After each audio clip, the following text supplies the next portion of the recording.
బాలకృష్ణ గారి అభిమానులతో పాటు ఫ్యామిలీ ఆడియన్స్ కూడా డాకు మహారాజ్ చిత్రం మూవీ నచ్చుతుందని దర్శకుడు బాబీ కొల్లి చెబుతున్నారు. వరుస విజయాలతో దూసుకుపోతున్న బాలకృష్ణ గారు ఈ చిత్రానికి మరో వైవిధ్యభరితమైనటువంటి చిత్రంతో వస్తున్నారని ఆయనైతే తెలిపారు.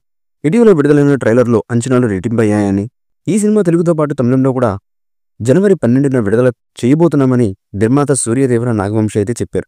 తాజాగా ఏర్పాటు చేసినటువంటి మీడియా సమావేశంలో దర్శక నిర్మాతలతో పాటు హీరోయిన్లు ప్రజ్ఞా జైస్వాల్, శ్రద్ధా శ్రీనాథ్ కూడా పాల్గొన్నారు.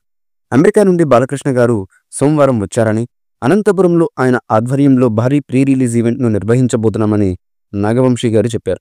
ఆంధ్రాలో ఈ సినిమా టికెట్ల రేట్లు పెంచుతూ ఇప్పటికే జీవో వచ్చిందని, తెలంగాణ టికెట్ల రేట్లు పెంచమని ప్రభుత్వాన్ని కోరడం లేదని ఆయన తెలిపారు. ఈ సినిమా తన పుట్టినరోజు అయినటువంటి జనవరి 12న విడుదల కాబోతుండడం ఆనందంగా ఉందని ప్రజ్ఞా జైస్వాల్ అయితే తెలిపింది. తన సినీ ప్రయాణంలో ఈ సినిమా ప్రత్యేకమైందని శ్రద్ధా శ్రీనాథ్ చెప్పుకురావడం విశేషం.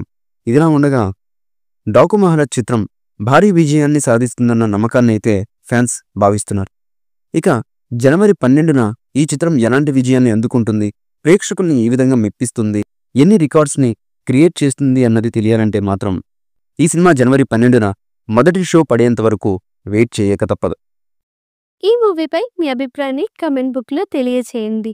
ఈ వీడియో మీకు నచ్చితే లైక్ చేయండి, షేర్ చేయండి, కమెంట్ చేయండి. మరిన్ని అప్డేట్స్ కోసం మా ఛానల్ని సబ్స్క్రైబ్ చేయండి. అలాగే పక్కనే ఉన్న గంట సింబల్ని గట్టిగా కొట్టండి.